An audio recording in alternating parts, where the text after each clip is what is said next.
السلام عليكم ورحمة الله وبركاته بسم الله والحمد لله والصلاة والسلام على رسول الله وعلى آله وصحبه ومن والاه ربي شرح لي صدري ويسر لي أمري واحلل عقدة من لساني يفقهوا قولي. Mes frères et sœurs, en ces quelques minutes, on va parler d'un principe très important dans notre religion qui est extrait d'un hadith du prophète sallallahu alayhi wa sallam où notre bien-aimé sallallahu alayhi wa sallam a dit la main supérieure est meilleure que la main inférieure. La main qui donne est meilleure que la main qui prend. Combien sont nombreux ceux qui dépendent de leurs parents alors qu'ils ont de quoi? De se détacher de leurs parents. Ils ont la santé. Pour certains, ils ont des diplômes. Malheureusement, un grand nombre de gens dans notre Ummah préfèrent dépendre d'autrui, préfèrent tendre la main, préfèrent rester sans travailler. Et nombreux sont les hadiths du prophète sallam qui exhortent le musulman à manger du produit du travail de ses mains et à éviter par fierté de tendre sa main et de solliciter l'assistance des autres. Notre prophète sallam, quand on regarde dans sa biographie, dès son jeune âge, il n'a pas tendu la main. Alayhi salatu wassalam. Il a travaillé jeune, tôt. Pourquoi? Pour ne pas être un poids pour son oncle Abu Talib qu'il avait pris en charge. Et selon Al-Miqdam radiyallahu anhu, le prophète sallallahu alayhi wa sallam a dit jamais une personne n'a mangé une chose meilleure que ce qu'elle a acquis grâce au labeur de ses mains. Or, le prophète Daoud alayhi salam ne mangeait que du produit du travail de ses mains rapporté par l'imam al-Bukhari. Et selon Abu Hurayra radiyallahu anhu, le prophète sallallahu alayhi wa sallam a dit Daoud, le prophète David alayhi salam, ne mangeait que du produit de ses mains. C'est rapporté par al-Bukhari. Il fabriquait des armures, c'est dans le Bukhari. Et selon Abu Hurayra radiyallahu anhu, le prophète sallallahu alayhi wa sallam a dit et Zakaria, le prophète Zakaria, était menuisier. Et c'est rapporté par l'imam Muslim. Donc, les prophètes, qui sont les meilleurs des hommes, ils ont travaillé. Ils ne se sont pas dit, par rapport au poste que j'occupe, c'est la honte de bosser. Et ils ont travaillé, ils ont gagné l'argent avec la sueur de leur front. Et puis quand on travaille, ce qui nous est demandé en tant que musulmans, c'est de perfectionner notre travail. Le prophète sallallahu alayhi wa sallam a dit Allah aime quand l'un de vous fait un travail qu'il le perfectionne. Et c'est rapporté par l'imam al-Bayhaqi selon Aïcha radiyallahu ta'ala anha. Et selon Az-Zubayr ibn al-Awwam radiyallahu anhu, ce noble compagnon qui fait partie des 10 à qui le paradis a été promis. Le prophète sallallahu alayhi wa sallam a dit le fait que l'un de vous prenne une corde, écoutez attentivement s'il vous plaît, le fait que l'un de vous prenne une corde, puis va à la montagne pour en apporter un fagot. Ici, c'est l'ensemble des fines branches et morceaux de bois utilisés communément pour allumer ou alimenter un feu. Donc, le prophète sallallahu alayhi wa sallam nous dit, le fait que l'un de vous prenne une corde, puis il va à la montagne pour en apporter un fagot de bois sur son dos et le vende afin qu'Allah lui épargne l'humiliation de la mendicité, est meilleur pour lui que de tendre sa main aux gens qui lui donnent ou refusent de lui donner, rapporté par l'imam al-Bukhari. Bosse, sois pas un feignant. Gagne l'argent avec la sueur de ton front. Fais les efforts nécessaires pour ne plus dépendre d'autrui. Regarde ton âge. Regarde ta situation, regarde ta santé. Tu as les moyens de ne plus dépendre de ta famille, de tes parents. Et jusqu'à aujourd'hui, tu dépends d'autrui, de ton frère qui dépense pour toi, d'un tel autre qui t'achète des vêtements, d'un tel qui te donne l'argent de poche. Pourquoi est-ce que tu ne travailles pas? Il n'est pas permis à un musulman qui a la capacité de travailler pour subvenir à ses besoins, aux besoins de sa famille et de tous ceux qui sont à sa charge de recourir à la mendicité. Fais les efforts et place ta confiance en Allah subhanahu wa ta'ala. Dans le hadith rapporté par l'imam Ahmad, le prophète sallallahu alayhi wa sallam a dit si vous vous en remettiez à Allah comme il le faut véritablement, Allah vous accordera votre subsistance comme il l'accorde aux oiseaux. Allahu Akbar. Et le prophète sallallahu alayhi wa sallam nous dit les oiseaux, ils partent le matin le ventre vide et ils rentrent le soir le ventre plein. L'oiseau, est-ce qu'il a fait maths sup? Est-ce qu'il est diplômé? Il a une seule chose qui nous manque, c'est at-tawakkul ala Allah, s'en remettre à Allah. Parce qu'on entend aujourd'hui, j'ai postulé à Akhi, c'est des sous-métiers, on est mal payé. Gagne cet argent-là par la sueur de ton front. et ne tends pas la main aux gens. Qabisa ibn Mukharriq radiallahu anhu a dit: j'avais pris l'engagement de payer une rançon pour mettre fin à une querelle qui a surgi au sein de mon clan. Je vins trouver le messager d'Allah sallallahu alayhi wa sallam pour lui demander de m'aider à honorer mon engagement et il me dit, écoutez bien ce qu'il a dit alayhi salatu wa sallam. Il a dit: reste avec nous et attends que nous viennent les aumônes et j'ordonnerai qu'on t'en donne. Puis il me dit: ô Qabisa, sache que la mendicité n'est permise qu'à l'un des trois individus. Et il les a cités alayhi salatu wa sallam. Quelqu'un qui a pris en charge de payer une rançon pour mettre fin à une querelle. Celui-là peut demander assistance jusqu'à ce qu'il obtienne la valeur de la rançon dont il est redevable, puis s'arrête de demander. Deuxième type de personne, quelqu'un dont les biens ont été frappés par une calamité. Deuxième type de personne, quelqu'un dont les biens ont été frappés par une calamité. Celui-là a le droit de demander assistance jusqu'à ce qu'il retrouve de quoi vivre. Il a été touché par une catastrophe.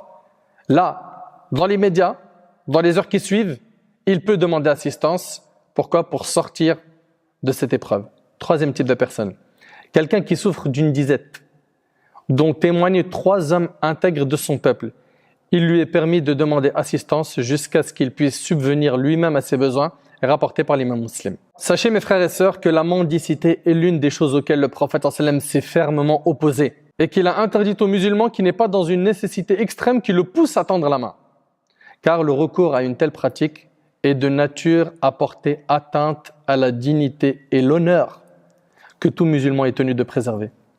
Selon Abu Hurayra radiyallahu anhu, le prophète sallallahu a dit, et écoutez bien ces hadiths, wallah ils font peur.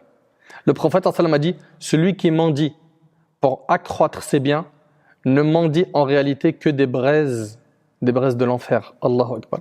Qu'il demande peu ou qu'il demande beaucoup, rapporté par Muslim. Et selon Samura ibn Jundub radiyallahu anhu, le prophète sallallahu alayhi wa sallam a dit: la mendicité est une blessure que l'on fait à son propre visage, sauf si l'on s'adresse à une autorité ou si l'on est acculé par une nécessité réelle, rapportée par Tirmidhi. Subhanallah. Et selon Sahl ibn al-Handaliya radiyallahu anhu, le prophète sallallahu alayhi wa sallam a dit: quiconque mendie alors qu'il a de quoi subvenir à ses besoins. Et ils demandèrent au prophète sallallahu alayhi wa sallam quelle est la chose qui lui permettrait de subvenir à ses besoins. Et là le prophète sallallahu alayhi wa sallam de répondre: de quoi manger le matin et le soir, rapporté par Ahmed. C'est-à-dire il a de quoi manger le matin et le soir et il tend la main. Le prophète sallallahu alayhi wa sallam dit quoi? Il est en train d'augmenter sa part de l'enfer. Tous ces hadiths nous exhortent à ne pas tendre la main, à garder notre fierté, à ne pas nous rabaisser à tendre la main. Le prophète alayhi salatu wa sallam dit également: celui qui est touché par le besoin et qui s'adresse aux gens pour en sortir ne voit pas la satisfaction de son besoin, mais s'il s'adresse à Allah, Allah ne tarde pas à lui octroyer tôt ou tard une subsistance suffisante, rapportée par Tirmidhi. Par ces terribles menaces, le prophète alayhi salatu wa sallam vise à sauvegarder la dignité du musulman et à lui apprendre de compter sur soi-même et à éviter la mendicité. Selon Thawban radiyallahu anhu, le prophète sallallahu alayhi wa sallam a dit: mettez-vous dans la peau des compagnons qui entendent ces paroles du prophète sallallahu alayhi wa sallam. Qui me garantit une chose et je lui garantis le paradis? T'imagines le prophète sallallahu alayhi wa sallam, il prononce ces paroles et tu es présent dans cette assemblée. Thawban, ce compagnon radiyallahu anhu, il dit: moi au messager d'Allah. Qu'est-ce qu'il lui dit le prophète sallallahu alayhi wa sallam à ce moment-là? Subhanallah. Il lui dit: la tas'alin nas shay'a. C'est simple. Il lui a dit: ne demande rien aux gens. Ne dépends pas des autres. Tends pas ta main. Après cela, écoutez attentivement, le fouet de Thawban tombait de sa monture. Il était sur une monture, un animal. Quand son fouet tombait, il se baissait pour le prendre et ne demandait à personne de lui donner. Et c'est rapporté par l'imam Ahmed avec une chaîne de transmission authentique. À partir du moment où il a entendu: il ne faut rien demander aux gens, il a compris le message. Radiyallahu anhu. Il ne tend pas la main. Et il y a ce hadith qui est fabuleux. Franchement, il est vraiment très très très impressionnant ce hadith. Selon Abu Hurayra radiyallahu anhu, le prophète sallallahu alayhi wa sallam a dit: par celui qui tient ma vie entre ses mains, il est préférable que chacun d'entre vous prenne une corde et aille faire du bois, qu'il ramènera sur son dos pour le vendre, plutôt que d'aller mendier auprès de quelqu'un que celui-ci lui donne ou refuse l'aumône. Hakim ibn Hizam radiyallahu anhu a dit: Je sollicitais l'envoyé d'Allah sallallahu alayhi wa sallam et il me donnait l'aumône. Je suis venu de nouveau pour lui demander l'aumône. Il me l'a donné une troisième fois. Et le prophète sallallahu alayhi wa sallam le faisait sans cesse. C'est-à-dire que le prophète sallallahu alayhi wa sallam, à chaque fois que Hakim venait lui demander l'aumône, le prophète sallallahu alayhi wa sallam il lui donne. À la fin, le prophète sallallahu alayhi wa sallam lui a dit « Oh Hakim, regardez la leçon.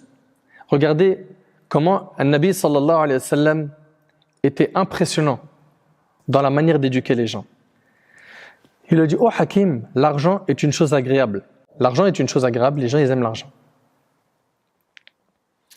Il lui a dit « Celui qui le prend dignement, c'est-à-dire quoi dignement? C'est-à-dire qu'il n'est pas là à insister pour avoir de l'argent, à mendier, à tendre la main. Celui qui le prend dignement, il lui sera béni. Mais celui qui le prend avec avidité, celui-ci ne lui sera point béni, car il ressemble à l'homme qui ingurgite la nourriture sans jamais être rassasié. Allahu Akbar. Et c'est pas terminé, la leçon elle vient là. Et là le prophète sallallahu alayhi wa sallam lui dit, la main la plus haute est préférable à la main la plus basse. Allahu Akbar. Et on connaît très bien cette parole du prophète alayhi salatu wa salam, al-yadul ulya khayrun min al-yadi sufla. Hakim ibn Hazam, il entend ces paroles du prophète sallallahu alayhi wa sallam. Et il lui dit, ô envoyé d'Allah, je jure par celui qui t'a envoyé avec la vérité, qu'à partir de maintenant, je ne solliciterai plus personne jusqu'au moment de ma mort. Il a compris la leçon. Et nous, aujourd'hui, on a beau dire ces textes aux gens de notre communauté, ils ne comprennent toujours pas la leçon. Par la suite, Abu Bakr proposa de donner quelque chose à Hakim, mais il déclina l'offre. Puis Omar en fit de même, pour lui proposer quelques biens. Hakim refusa encore. Alors Omar radiyallahu anhu s'écria vers l'assistance, « Ô musulmans !» leur lança-t-il, « J'atteste devant vous que Hakim a refusé de prendre sa part du butin que je lui proposais et qui lui revenait de droit. » Depuis son histoire avec le prophète sallallahu alayhi wa sallam, Hakim n'accepta plus rien de qui que ce soit jusqu'à son décès. Et c'est rapporté par Bukhari et Muslim.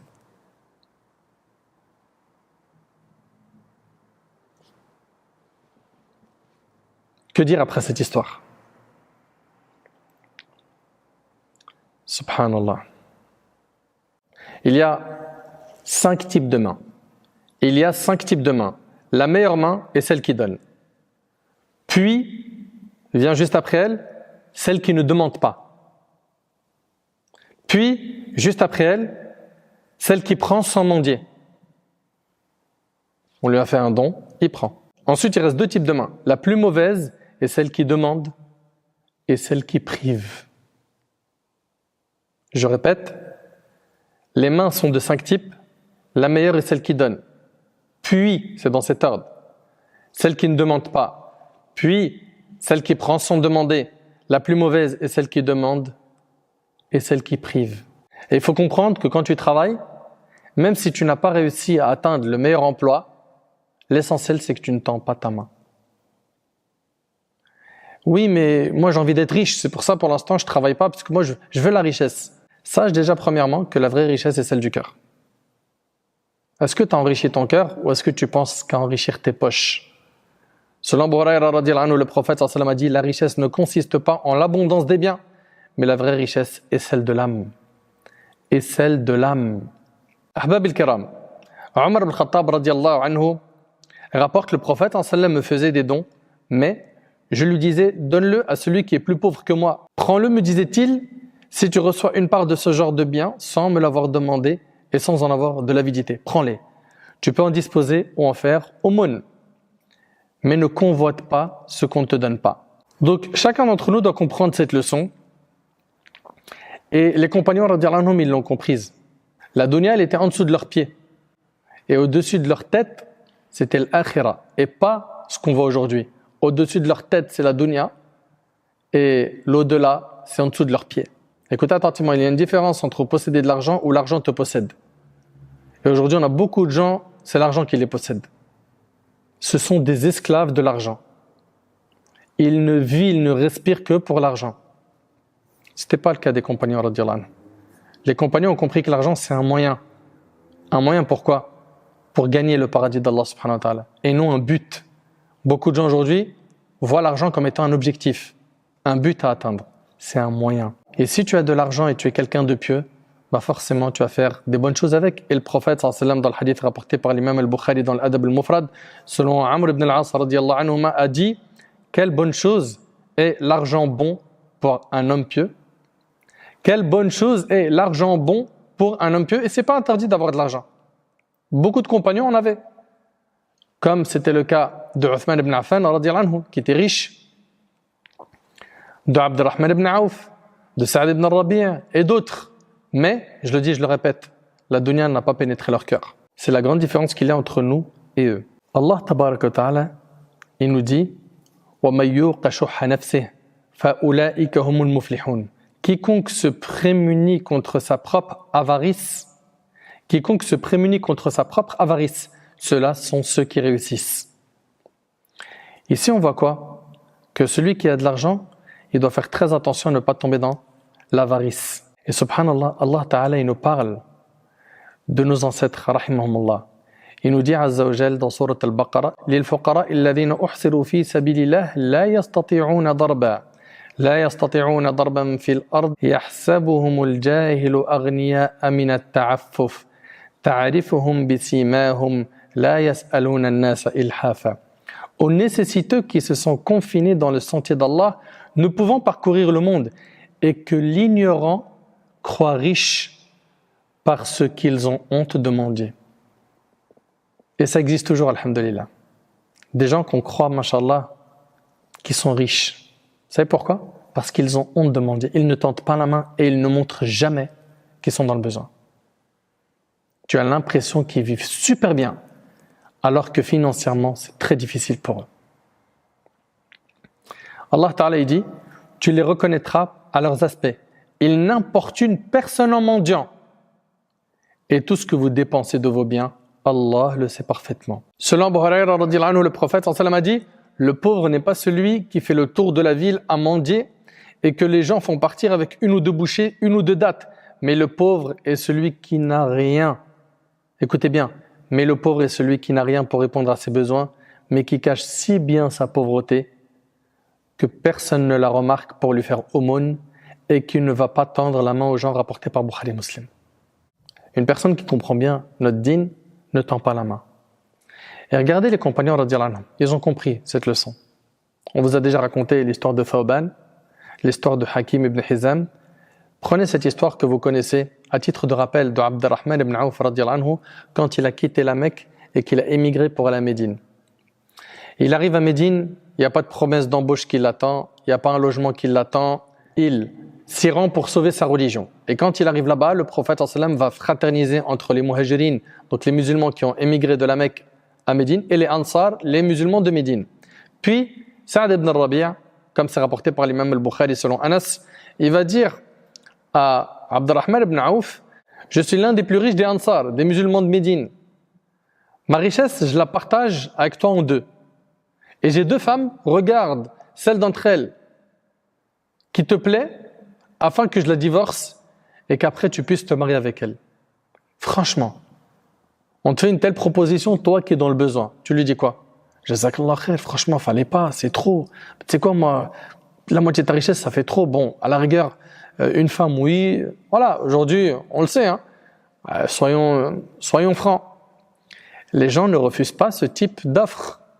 Qu'est-ce qu'il a répondu, le compagnon? Il a dit qu'Allah bénisse ta famille et tes biens. Montre-moi où est le marché. Et il est parti au marché.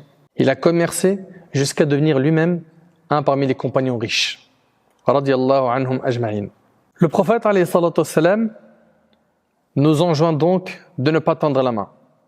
Et écoutez ce hadith avec concentration parce que wallahi, j'ai juré par Allah, il est très très fort. Et si chacun d'entre nous prend le soin d'écouter ce hadith avec les oreilles de son cœur, bi'idhnillah, ça aura un effet sur toi. Abu Sa'id al-Khudri radiyallahu anhu rapporte ceci. Un groupe d'Ansar, donc les musulmans de Médine, ils demandèrent assistance matérielle au prophète sallam qu'il leur donna. Puis, ils lui en demandèrent de nouveau. Il leur a donné de nouveau. Et ça a été ainsi jusqu'à l'épuisement de tout ce qu'il avait, alayhi salatu wassalam. Une fois qu'il avait tout dépensé, sallallahu alayhi wa sallam, regardez la rahma que contenait son cœur. Le prophète sallam, il leur a dit, tant que je détiendrai quelque chose, je n'en serai jamais avare avec vous. Tant que j'ai, je vous donnerai. Sallallahu alayhi wa sallam. Mais regardez ce qu'il va donner comme leçon aux compagnons. Mais celui qui se refuse par fierté d'âme de tendre la main aux autres, Allah lui sauvegarde sa fierté. Moi, j'aimerais bien que vous sortez avec ce hadith parce qu'il n'est pas fini et il est consistant. Le prophète sallallahu alayhi wa sallam a dit, mais celui qui se refuse par fierté d'âme de tendre la main aux autres, Allah lui sauvegarde sa fierté. Celui qui n'exprime pas son besoin, Allah le met au-dessus du besoin. Qu'est-ce que tu veux de plus? Qu'est-ce que tu veux de plus? Celui qui n'exprime pas son besoin, Allah le met au-dessus du besoin. Allah Azza wa Jal, il te suffit. Allah, il t'accorde la subsistance qu'il te faut. Celui qui s'astreint de patienter, Allah lui en donne la force. Celui qui s'astreint de patienter, Allah lui en donne la force. Nul n'a reçu de don meilleur et plus abondant que celui de la patience, rapporté par l'imam al-Bukhari et Muslim. Subhanallah. N'exprime pas ton besoin aux humains. Exprime-le à Allah. C'est dur, tu es en train de vivre des temps difficiles financièrement parlant. Tu es arrivé aux lignes rouges, tends plutôt tes mains vers Allah et pas vers les gens. Et demande à Allah. Allah il va te faciliter. Wallahi al-azim, il va te faciliter. Et d'après Ibn Abbas, le prophète a dit, passez-vous des gens, ne serait-ce que pour un morceau de siwak. C'est rapporté par le Bazar. C'est-à-dire que le musulman, dans la mesure du possible, ne doit rien demander aux gens, même s'il s'agit d'une chose qui est comme un siwak, qui ne vaut pas grand-chose financièrement parlant. Et je termine avec une dernière recommandation. Depuis tout à l'heure, on est en train de dire, gagne l'argent avec la sueur de ton front, ne dépend pas des autres. Certains gagnent l'argent avec leurs propres efforts, mais c'est des efforts qu'ils investissent dans le haram. C'est vrai, il ne prend plus rien de ses parents, il ne tend pas la main. Mais il gagne ça dans quoi? Dans le haram. Je vous invite à visionner, Inch'Allah, la vidéo sur l'argent sale, afin de prendre conscience que c'est ultra grave de gagner son argent de manière illicite. Le prophète, alayhi salatu wassalam, a dit, toute chair qui s'est nourrie de l'illicite, c'est l'enfer qui lui convient le mieux. Et également, le prophète, dans le hadith de Abdullah ibn Mas'ud, le prophète a dit, ayez de la pudeur envers Allah comme il se doit. Et en fait, ce qui nous manque, nous, c'est de la pudeur envers Allah. On n'a pas assez honte d'Allah subhanahu wa ta'ala. Les compagnons répondirent, ô messager d'Allah, nous avons de la pudeur envers Allah, louange à lui. Il dit, alayhi salatu wassalam, ce n'est pas cela, mais la pudeur envers Allah, comme il se doit, c'est de préserver la tête et ce qu'elle renferme. La vue, l'ouïe, la langue, et le ventre, et ce qu'il contient. Le ventre est ce qu'il contient. Et parmi ce qu'ont dit les savants, il y a le fait de gagner uniquement son argent par quoi? Par une source licite. Que tu te rappelles la mort et la décomposition du corps. Quiconque désire le bien-être dans l'au-delà, délaisse les ornements de ce monde. Celui qui agit de la sorte aura effectivement concrétisé la pudeur envers Allah, rapporté par l'imam Ahmad et At-Tirmidhi. Donc travaille, gagne l'argent avec la sueur de ton front, fais un boulot qui est halal, et surtout pendant ton travail, respecte ta religion, respecte ton din. C'est-à-dire quoi? C'est-à-dire tout ce qui est salat, hijab, jumu'ah, tout ce qui est obligatoire, fais le nécessaire et demande aux riches, Azza wa Jal, Wallahi, si tu as réellement confiance en lui et que tu fais les causes nécessaires, Allah va te faciliter. Mon frère ainsi que toi, ma sœur, j'espère que le message, tu l'as bien compris. Le musulman, il ne tend pas sa main. Le musulman, il n'est pas là à dépendre d'autrui. Le musulman, il se lève de bon matin, comme la majorité des gens, il va au boulot, il gagne l'argent avec la sueur de son front, il rentre, il est fatigué comme la plupart des gens, il se repose et c'est comme ça.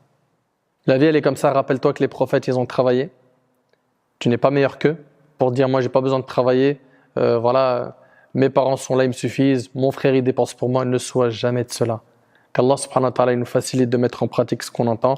أسأل الله سبحانه وتعالى أن ينفعني بما قلت وينفعكم بما سمعتم هذا ما أعلم والله عز وجل أعلى وأعلم سبحانك اللهم وبحمدك أشهد أن لا إله إلا